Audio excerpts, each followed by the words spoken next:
जय जगन्नाथ नमस्कार।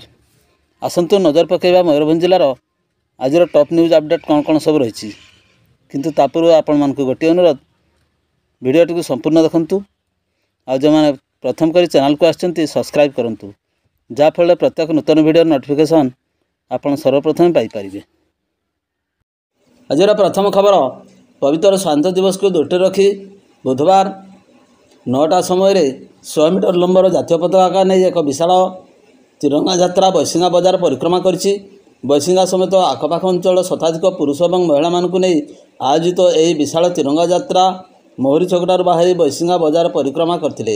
यापर केन्दुआ शिव मंदिर निकट में यह तिरंगा पताका यात्रा समाप्त होइतबा बेले यह तिरंगा यात्रा समय देशात्मबोधक संगीत एवं स्लोगान दि जाइथिला।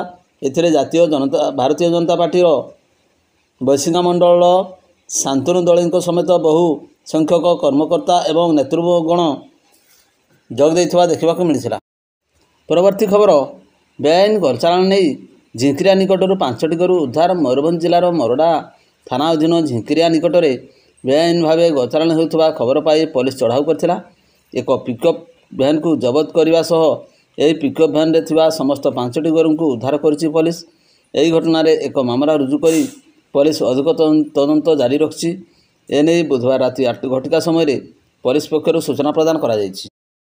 परवर्ती खबर दईकोठी पंचायत अधीन आगड़ा ग्राम में 5 नंबर वार्ड में अंगनवाड़ी केन्द्र में कर्मी नियुक्ति निमंते चयन प्रक्रिया पातर अंतर को विरोध करी बुधवार अपराह्न 4टार बेतनडी ब्लॉक रे बीडीओ को अभियोग पत्र प्रदान करे ग्रामवासी। सूचना मुताबक आगड़ा ग्रामर 5 नंबर वार्ड अंगनवाड़ी कर्मी चाकरी अवसर पर कर्मी नियुक्ति निमंते विज्ञप्ति प्रकाश पाइथिला।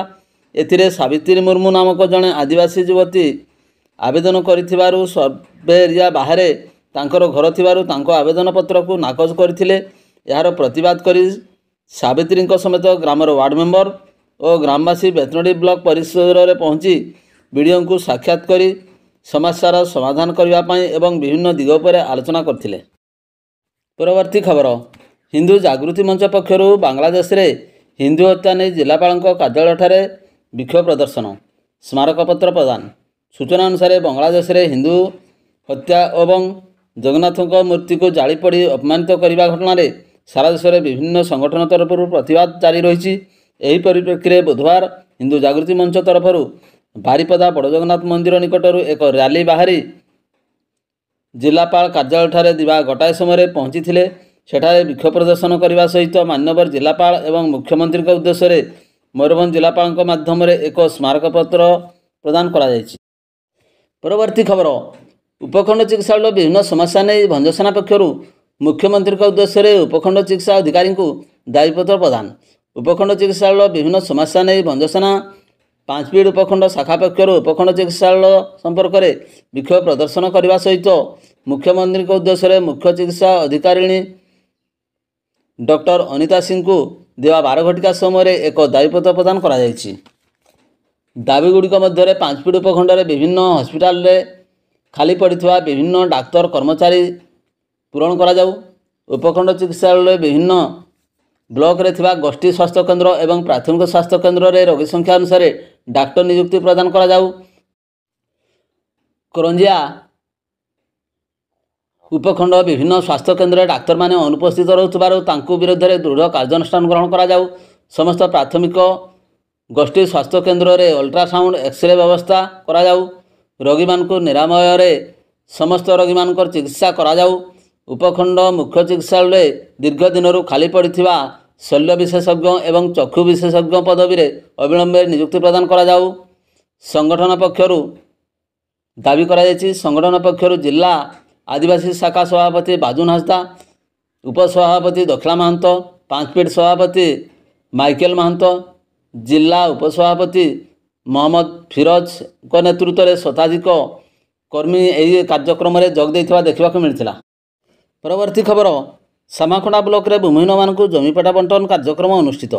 मयूरभंज जिलार बांगरीपसी निर्वाचन मंडली अधीन सामाखंडा ब्लॉक बुधवार दिवा 2 घटिका समय भूमिहीन परिवार वर्ग को जमीपटा बंटन कराई। यही कार्यक्रम में स्थानीय तहसीलदार बीडीओ सह जिला परिषद अध्यक्षा स्थानीय विधायिका उपस्थित रही ଭୂମିହୀନ ପରିବାରବର୍ଗଙ୍କୁ ଜମିପଟା ବଣ୍ଟନ କରାଯାଇଥିଲା।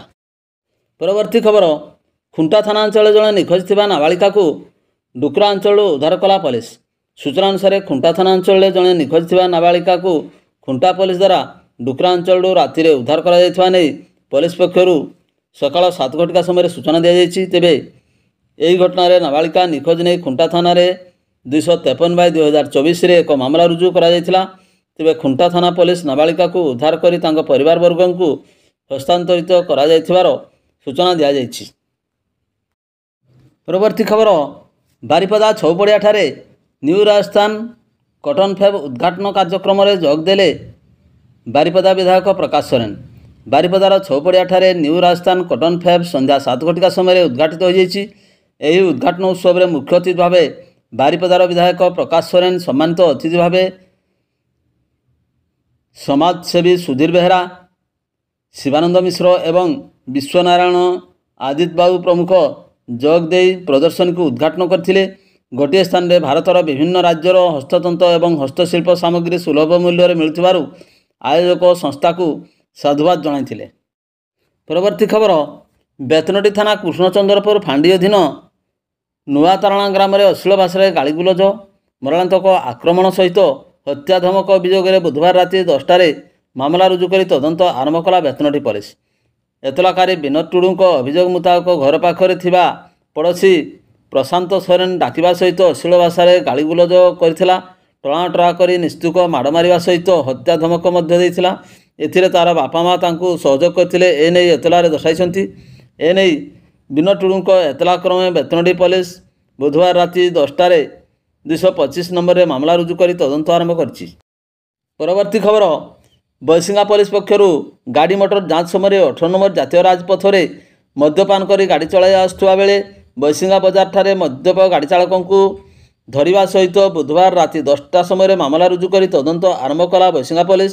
ସୂଚନା ମୁତାବକ ବୈଶିଙ୍ଗା ବଜାରରେ ଗାଡ଼ି ମଟର ଯାଞ୍ଚ କରୁଥିବା ବେଳେ ଜୈନିକ ସ୍କୁଟି ଚାଳକଙ୍କୁ ଅଟକାଇ ଯାଞ୍ଚ କରାଯାଇଥିଲା। ଯାଞ୍ଚ ସମୟରେ ସ୍କୁଟି ଚାଳକ ବୈଶିଙ୍ଗା ଥାନା ଅଧୀନ ନୂଆଗାଁ ଗ୍ରାମର କାଶୀନାଥ ଦାସଙ୍କର ପୁଅ ଗିରୀଶ ଚନ୍ଦ୍ର ଦାସ ମଦ୍ୟପାନ କରି ଥିବାର ପୋଲିସ ଜାଣିବାକୁ ପାଇଥିଲା। ପୋଲିସ ସ୍କୁଟିକୁ ଜବତ କରିବା ସହିତ ମଦ୍ୟପ ଗାଡ଼ି ଚାଳକଙ୍କୁ ସ୍ୱାସ୍ଥ୍ୟ ପରୀକ୍ଷା କରାଯାଇଛି। ଏନେଇ ବୈଶିଙ୍ଗା ପୋଲିସ 237 ନମ୍ବରରେ ମାମଲା ରୁଜୁ କରି ଅଧିକ ତଦନ୍ତ ଜାରି ରଖିଛି। ପରବର୍ତ୍ତୀ ଖବର, ବାରିପଦାର ରିଜର୍ଭ ପୋଲିସ ପଡ଼ିଆଠାରେ ଜିଲ୍ଲାସ୍ତରୀୟ 78ତମ ସ୍ୱାଧୀନତା ଦିବସ ପାଳିତ। ବାରିପଦାରେ 78ତମ ପବିତ୍ର ସ୍ୱାଧୀନତା ଦିବସ ପାଳିତ ହୋଇଯାଇଛି। ଏହି ଅବସରରେ ସ୍ଥାନୀୟ ରିଜର୍ଭ ପୋଲିସ ପଡ଼ିଆଠାରେ ଏକ ଜିଲ୍ଲାସ୍ତରୀୟ ସମ୍ମିଳିତ ପ୍ୟାରେଡ୍ ସକାଳ 9:30 ସମୟରେ ଅନୁଷ୍ଠିତ ହୋଇଯାଇଥିଲା। ଏହି କାର୍ଯ୍ୟକ୍ରମରେ ମୁଖ୍ୟ ଅତିଥି ଭାବେ ଜିଲ୍ଲାପାଳ ହେମକାନ୍ତ ସୋୟ ଯୋଗ ଦେଇଥିଲେ ଏବଂ ପତାକା ଉତ୍ତୋଳନ କରିଥିଲେ। ଜିଲ୍ଲାବାସୀଙ୍କୁ ଅଭିନନ୍ଦନ ଜଣାଇବା ସହିତ ଦେଶରେ ସୁରକ୍ଷାରେ ଶହୀଦ ହୋଇଥିବା ଅମର ଯବାନମାନଙ୍କୁ ଶ୍ରଦ୍ଧାଞ୍ଜଳି ଜ୍ଞାପନ କରିବା ସହ ଜିଲ୍ଲାରେ ହୋଇଥିବା ବିକାଶମୂଳକ କାର୍ଯ୍ୟର ସୂଚନା ଦେଇଥିଲେ। ଏହି ଅବସରରେ ଜିଲ୍ଲାର police, NCC, scout guide, red cross ଏବଂ ସିଭିଲିଆନ୍ ଛାତ୍ରଛାତ୍ରୀମାନେ ମୋଟ 64 ପ୍ଲାଟୁନ୍ ଅଂଶଗ୍ରହଣ କରିଥିଲେ।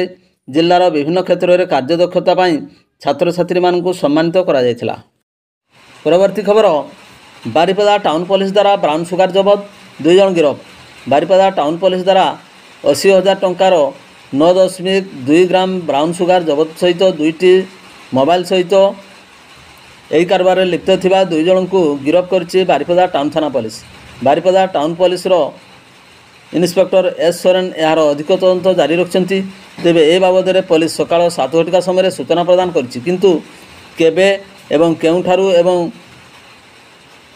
କେଉଁ ସମୟରେ ଧରାଯାଇଛି ଏବଂ ଗିରଫ ହୋଇଥିବା 2 ଜଣଙ୍କର ପରିଚୟ ଏପର୍ଯ୍ୟନ୍ତ ମିଳିପାରିନାହିଁ। ପରବର୍ତ୍ତୀ ଖବର, ବେତନଟୀ ଥାନା କୃଷ୍ଣଚନ୍ଦ୍ରପୁର ଫାଣ୍ଡି ଅଧୀନ ଅରାଚାନ୍ଦାବିଲା ଉପକଣ୍ଠ ଭାଗବତଚନ୍ଦ୍ରପୁର ଗ୍ରାମରେ ଧାରୁଆ କଟୁରୀରେ ମରଣାନ୍ତକ ଆକ୍ରମଣ କରି ଲହୁଲୁହାଣ କରିବା ଅଭିଯୋଗରେ ମାମଲା ରୁଜୁ କରି ବୁଧବାର ଅପରାହ୍ନ 6ଟାରେ ଅଭିଯୁକ୍ତଙ୍କୁ ଗିରଫ କରି କଟଚାରଣ କଲା ବେତନଟୀ ପୋଲିସ। ଗିରଫ ଅଭିଯୁକ୍ତ ଜଣକ ହେଉଛନ୍ତି ଭାଗବତଚନ୍ଦ୍ରପୁର ଗ୍ରାମର ରାମେଶ୍ୱର ନାୟକଙ୍କ ପୁଅ ବିଶ୍କେଶ୍ୱର ନାୟକ। ଏତଲାକାରୀ ପୀତାମ୍ବର ନାୟକଙ୍କର ଅଭିଯୋଗ ମୁତାବକ ତାଙ୍କ ପୁଅ ଟୁଟୁ ନାୟକ ଛେଳି ଏବଂ ଗାଈ ଚରାଇବାକୁ ଯାଇଥିବା ବେଳେ ବିଶ୍କେଶ୍ୱର ନାୟକ ଧାରୁଆ କଟୁରୀରେ ହାଣି ଲହୁଲୁହାଣ କରିଦେଇଥିଲା। ଗୁରୁତର ଟୁଟୁ ନାୟକଙ୍କୁ ଉଦ୍ଧାର କରି ଡାକ୍ତରଖାନାରେ ଭର୍ତ୍ତି କରାଯାଇଥିବା ବେଳେ ଅଭିଯୁକ୍ତ ବିଶ୍କେଶ୍ୱରଙ୍କୁ ଗିରଫ କରି स्वास्थ्य परीक्षार बेतनटी जेएमएफसी कोर्टे हाजर करा तेबे अभियुक्तर जमीन नामंजूर पर ताकू बारिपदा स्थित विचार विभाग हाजत को पठाई दि जाइए। भिडियोटी को शेष पर्यंत देखि अनेक अनेक धन्यवाद।